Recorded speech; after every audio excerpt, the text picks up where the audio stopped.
আসসালামু আলাইকুম। মালয়েশিয়ার স্কুলিং ভিসা নিয়ে আপনাদের অনেক কোয়েশ্চেন আমরা পাচ্ছিলাম। এর মধ্যে কিছু কিছু কোয়েশ্চেন ছিল যেগুলো কমন। সো ওই কোয়েশ্চেনগুলোর অ্যান্সারই আজকে আমি ভিডিওতে দেখার চেষ্টা বলার চেষ্টা করব এবং আশা করছি যদি আপনারা এই ভিডিওটা পুরোপুরি দেখেন তাহলে আপনাদের মালয়েশিয়ার স্কুলিং ভিসা নিয়ে যে ফার্স্টের দিকে কোয়েশ্চেনগুলো থাকে এগুলো আর করতে হবে না।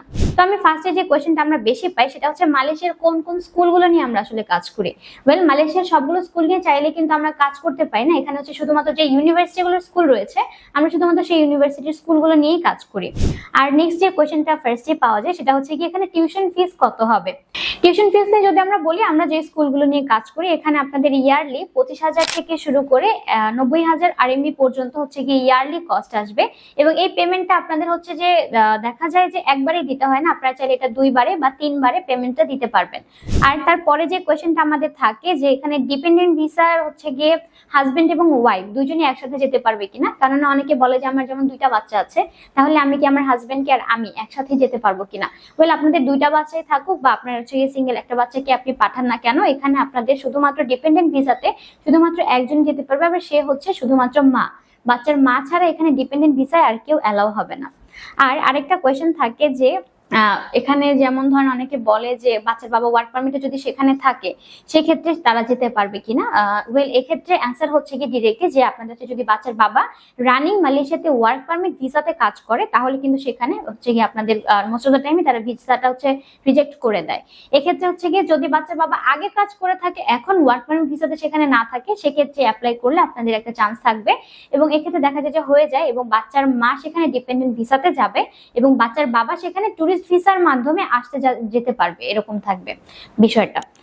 আচ্ছা, আপনাদের আরেকটা কমন কোয়েশ্চেন থাকে যে আমাদের কাছে আপনারা স্কুলের লিস্ট চান যে আমাদের কোন কোন স্কুল আছে। ওয়েল, এক্ষেত্রে আমরা লিস্টটা এজন্য প্রোভাইড করি না, কেননা দেখা যায় যে আমরা যে স্কুলগুলো আপনাদেরকে বলবো অনেক সময় দেখা যায় সেখানে সিট অ্যাভেলেবেল থাকে না।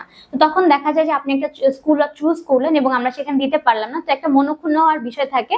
তাই আমরা হচ্ছে কি স্কুল লিস্টটা প্রোভাইড করি না। এক্ষেত্রে আপনাদের হচ্ছে কি আমরা আগে খোঁজ নেই যে কোন কোন স্কুলগুলোতে সিট অ্যাভেলেবেল আছে আপনার বাচ্চার লেভেল অনুযায়ী এবং তারপরে আপনাদেরকে হচ্ছে কি আমরা তখন লিস্টগুলো বলি। আচ্ছা, নেক্সট আরো কিছু কমন কোয়েশ্চেন ছিল যেমন আপনাদের মধ্যে অনেকে আমাদেরকে বলে যে সেখানে থাকার ব্যবস্থাটা নিয়ে, যে আপনারা হচ্ছে কি দেখা যায় যে অনেকেই সেখানে যেহেতু আমরা একটা দেশে নতুন যাই সেক্ষেত্রে অনেকে হচ্ছে কি কোথায় থাকবে এটা তো আর এই দেশ থেকে অনেকে ঠিক করতে পারে না।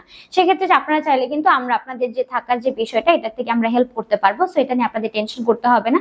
আর যদি আপনার ব্যাংক স্টেটমেন্ট নিয়ে কথা বলতে চাই, আপনাদের ব্যাংক স্টেটমেন্টের ক্ষেত্রে এখানে 8 থেকে 10 লাখ টাকা আপনাদেরকে দেখাতে হয় এবং হচ্ছে গিয়ে আরেকটা বিষয় যেটা আমি হচ্ছে গিয়ে সবসময় বলি যে আপনারা হচ্ছে গিয়ে বাচ্চাদের সাথে বাসায় কথা বলবেন, ইংলিশে স্পেশালি স্পিকিং করা ট্রাই করবেন যেহেতু এগুলো ইন্টারন্যাশনাল স্কুল থাকে এবং হচ্ছে গিয়ে এখানে একটা হচ্ছে গিয়ে দেখা যায় যে যেহেতু এগুলো ভালো ভালো স্কুলগুলো থাকে এবং এখানে হচ্ছে গিয়ে সবসময় ডিমান্ড থাকে, তো বাচ্চাদের কিন্তু একটা আইকিউ হচ্ছে গিয়ে টেস্ট হয়। বাচ্চাদের যে লেভেলে আপনারা অ্যাপ্লাই করাবেন সেই অনুযায়ী কিন্তু এখানে একটা আইকিউ টেস্ট হয় এবং হচ্ছে গিয়ে সেখানে কিন্তু বাচ্চাকে অবশ্যই পাস করতে হয়।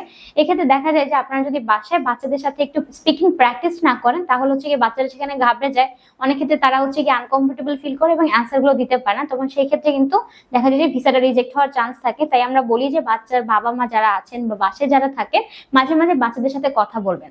আপনারা বাসায় কথা বললে আপনাদের বাচ্চাদের সাথে আপনাদের বন্ডিংটা যেমন ভালো হবে ঠিক তেমনি কিন্তু তাদের যে ভালো একটা জায়গায় গিয়ে পড়াশোনা করার যে আপনারা ড্রিমটা দেখছেন, শুধু ড্রিম দেখলে কিন্তু হয় না, এখানে কিন্তু আপনাদেরকে অবশ্যই তাদেরকে সেই অ্যাম্বিয়েন্সটা দিতে হবে যাতে তারা সেইভাবে নিজেদেরকে বিল্ড আপ করতে পারে।